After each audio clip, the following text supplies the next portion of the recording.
Chapter 4. When Jane and Elizabeth were alone, the former, who had been cautious in her praise of Mr. Bingley before, expressed to her sister how very much she admired him. "He is just what a young man ought to be," said she, "sensible, good-humoured, and lively, and I never saw such happy manners, so much ease, with such perfect good breeding."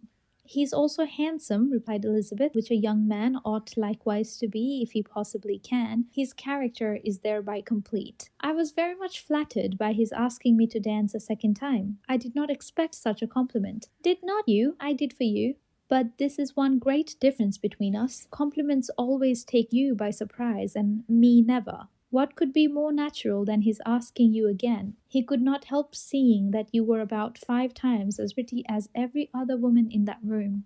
No thanks to his gallantry for that. Well, he certainly is very agreeable, and I give you leave to like him. You have liked many a stupider person." "Dear Lizzie! Ah, you are a great deal too apt, you know, to like people in general. You never see a fault in anybody. All the world are good and agreeable in your eyes. I never heard you speak ill of a human being in my life." "I would wish not to be hasty in censuring anyone, but I always speak what I think."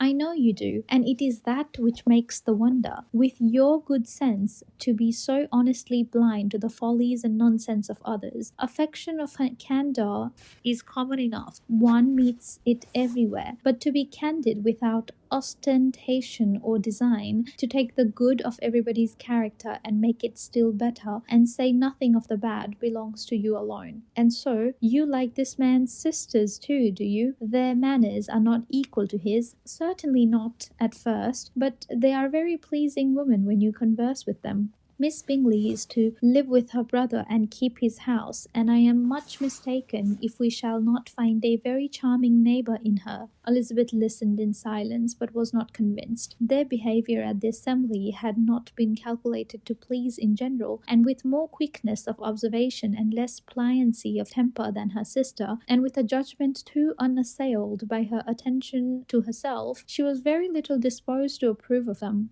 They were in fact very fine ladies, not deficient in good humour when they were pleased, nor in the power of being agreeable where they chose it, but proud and conceited. They were rather handsome, had been educated in one of the first private seminaries in town, had a fortune of £20,000, were in the habit of spending more than they ought, and of associating with people of rank, and were therefore in every respect entitled to think well of themselves and meanly of others. They were of a respectable family in the north of England, a circumstance more deeply impressed on their memories than that their brother's fortune and their own had been acquired by trade. Mr. Bingley inherited property to the amount of nearly £100,000 from his father, who had intended to purchase an estate, but did not live to do it.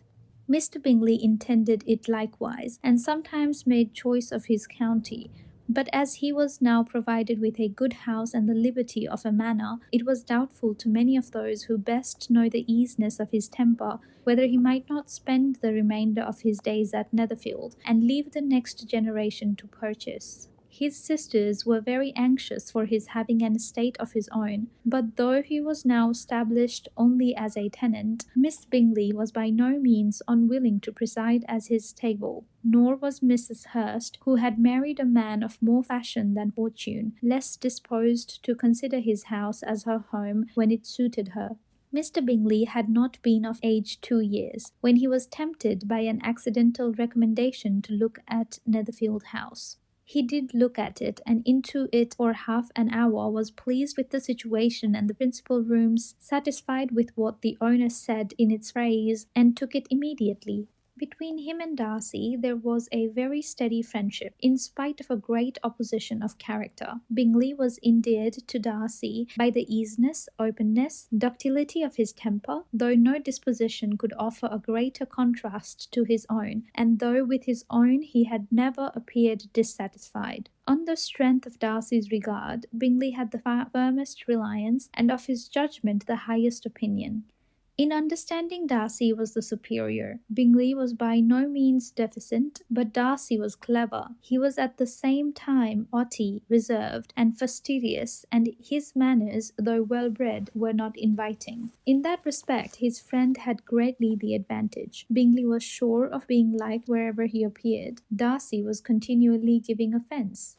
The manner in which they spoke of the Meryton assembly was sufficiently characteristic. Bingley had never met with pleasanter people or prettier girls in his life. Everybody had been most kind and attentive to him. There had been no formality, no stiffness. He had soon felt acquainted with all the room, and as to Miss Bennet, he could not conceive an angel more beautiful. Darcy, on the contrary, had seen a collection of people in whom there was little beauty and no fashion, for none of whom he had felt the smallest interest, and from none received either attention or pleasure. Miss Bennet he acknowledged to be pretty, but she smiled too much. Mrs. Hurst and her sister allowed it to be so, but still they admired her and liked her, and pronounced her to be a sweet girl, and one whom they should not object to know more of. Miss Bennet was therefore established as a sweet girl, and their brother felt authorized by such commendation to think of her as he chose.